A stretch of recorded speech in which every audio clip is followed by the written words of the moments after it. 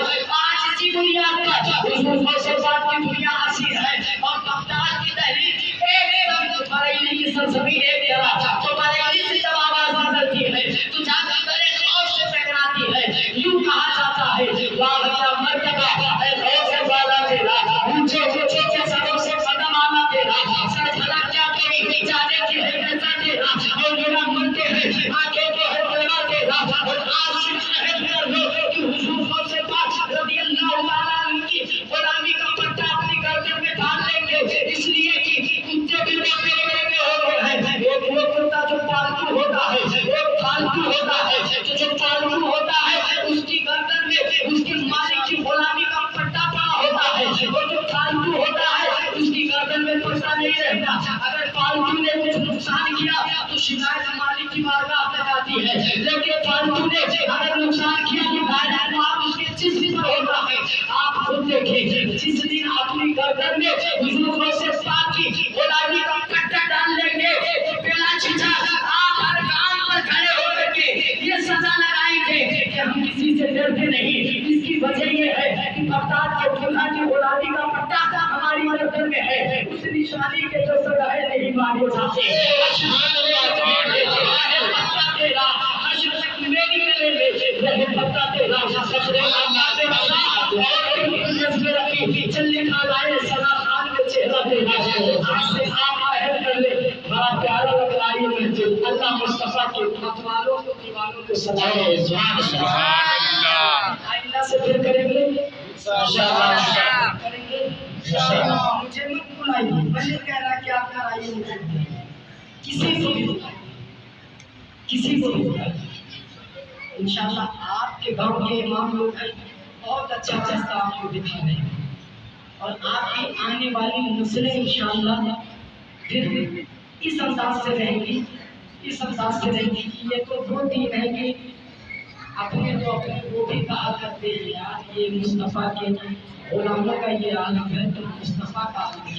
سبحان اللہ۔ جب گدا کا یہ عالم ہے تو بادشاہ کا عالم کیا ہے؟ بے شک بے شک۔ فقیر کا جب یہ عالم ہے تو شہنشاہ کا عالم کیا ہوگا؟ جب ان کے گدا دیتے ہیں شان زمانہ کے چھوڑے تاج کا جب یہ عالم ہے مختار کا عالم کیا ہوگا؟ جب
جس دن ہم نے مصطفیٰ کی شریعت پر عمل کرنا شروع کیا ہر مقام پر ہمارے لیے کامیابی اور کامیابی ہے۔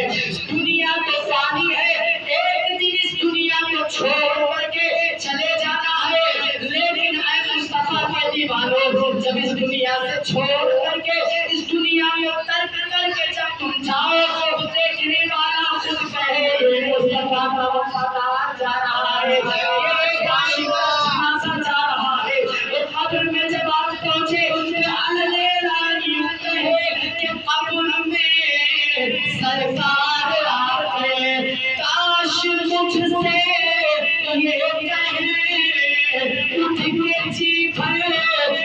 دیکھے